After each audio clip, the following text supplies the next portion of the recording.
আমরা সবাই শুনে আসছি যে শিক্ষা জাতির মেরুদণ্ড। তবে বর্তমানে শিক্ষা হয়ে দাঁড়িয়েছে এক ধরনের অর্থনৈতিক মেরুদণ্ড।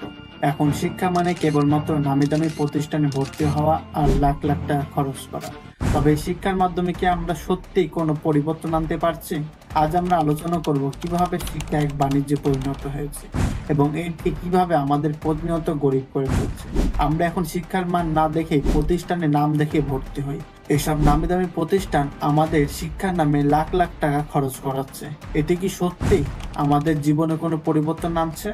আমাদের শিক্ষা ব্যবস্থায় যা শেখানো হয় তা আমাদের বাস্তব জীবনের সাথে কতটুকু সংযুক্ত একটু ভেবে বলুন তো। আমাদের শেখানো হয় শেখ মুজিবুরের ইতিহাস, শাহজাহান কয়টা বিয়ে করেছে, রবীন্দ্রনাথ কোন ল্যাম্পপোস্টের নিচে বই পড়েছে। এটা তো গেল বাংলায়। ইংরেজিতে শেখানো হয় গ্রামার, যা অবশ্যই গুরুত্বপূর্ণ, তবে শেখানো হয় না স্পোকেন ইংলিশ। এখন প্রশ্ন হলো, এই পড়ালেখা আসলে আমাদের জীবনে কতটা প্রয়োজন?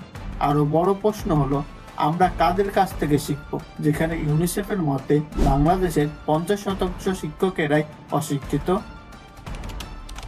বাংলাদেশের শিক্ষা ব্যবস্থার সবচেয়ে বড় সমস্যা হলো বাস্তব জীবনে প্রয়োজনীয় বিষয়গুলো শেখানো হয়। আমাদের শেখানো হয় রচনা ভিত্তিক বিষয়, মুখস্থ বিদ্যা। এর মাধ্যমে জীবনে বাস্তব প্রয়োজনীয় দক্ষতা অর্জন করা সম্ভব হয় না। যেমন ধরা যাক, ইংরেজি শেখার সময় আমাদের ভাষার ব্যবহারিক প্রয়োগের পরিবর্তে শুধুমাত্র তন্ত্র শেখানো হয়। আমাদের সমাজে এখনো একটি সাধারণ ধারণা কাজ করে যে পড়ালেখা করলেই একজন ভালো চাকরি পাবে, কিন্তু চাকরি মানে আধুনিক দাসত্বের একটি অংশ। কথাটি আমি বলছি না, ডাক্তার মোহাম্মদ ইউনূস সাহেব বলেছিলেন, চাকরি হলো আধুনিক দাসত্ব।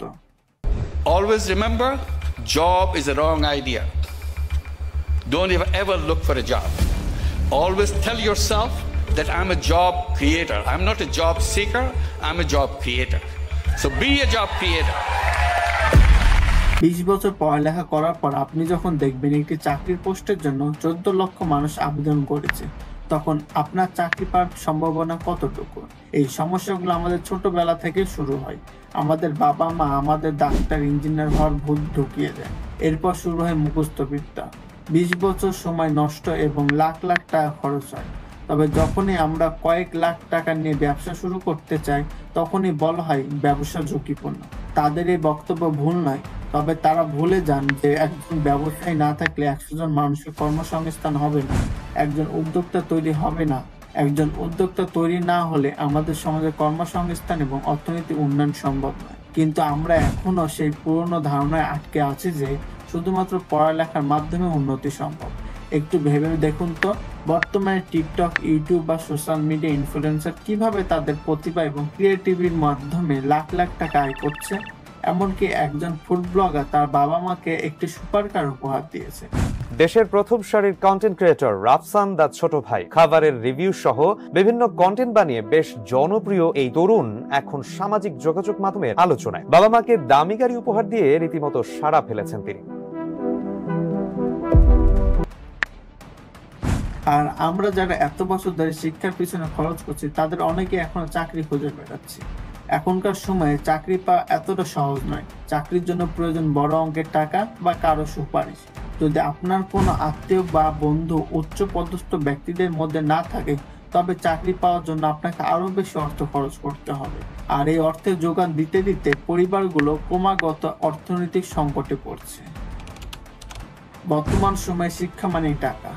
শিক্ষা একটি এমন ব্যবসায় পরিণত হয়েছে যেখানে আপনি যত বেশি টাকা দেবেন তত ভালো শিক্ষা পাবেন, কিন্তু এই শিক্ষার মান টাকার সমান নয়। আমাদের শিক্ষা ব্যবস্থায় এখন সার্টিফিকেট বেচা কেনার দোকান হয়ে দাঁড়িয়েছে, যেখানে শিক্ষার্থীরা তাদের জীবনে বাস্তব প্রয়োজনীয় দক্ষতা অর্জন করতে পারছে না। কিছু শিক্ষা প্রতিষ্ঠান শুধুমাত্র নামের জন্য হাজার হাজার টাকা খরচ করে। তবে প্রশ্ন হলো, এই শিক্ষা আমাদের ভবিষ্যৎ গড়তে কি সত্যি সহায়ক? বর্তমানে আমরা শুধু প্রতিষ্ঠানের নাম দেখেই ভর্তি হই, শিক্ষার মান বা শিক্ষকদের যোগ্যতা নিয়ে তেমন চিন্তা করি না, এবং তারা শিক্ষার্থীদের সঠিক জ্ঞান দিতেও পারছেন না। এতে করে শিক্ষার্থীরা শুধুমাত্র মুখস্থ করে পরীক্ষায় ভালো ফলাফল করছে, তবে তাদের এই বাস্তব জীবনে দক্ষতা থাকে না। আজকাল যুব সমাজের একটি বড় অংশ পড়ালেখা ছেড়ে বিকল্প পথ খুঁজে নিচ্ছে। এদের মধ্যে কেউ কেউ সোশ্যাল মিডিয়া ব্যবহার করে ব্যবসা শুরু করেছে, অথবা নিজেদের প্রতিভার মাধ্যমে সফল হচ্ছে। এর উদাহরণ হিসেবে অনেক ইউটিউবার বা ইনফ্লুয়েন্সারদের দেখতে পারবেন, যারা লাখ লাখ টাকা আয় করছে। অন্যদিকে যারা 20 বছর ধরে পড়ালেখা করে চাকরি খুঁজছে তারা আজও আর্থিক স্বাধীনতা পায়নি। আজকাল সময় আপনি টিকে থাকতে হলে টাকা আপনার কাছে অবশ্যই থাকতে হবে। যদি টাকা না থাকে তাহলে চাকরি পাওয়া কঠিন হয়ে যাবে, কারণ একজন চাকরি পাওয়ার ক্ষেত্রে সুপারিশ বা বড় অঙ্কের টাকার প্রয়োজন। তবে আমাদের এই শিক্ষা ব্যবস্থা এই সত্যটি মানতে নারাজ। আজকের দিনে শিক্ষা মানেই টাকা নষ্ট।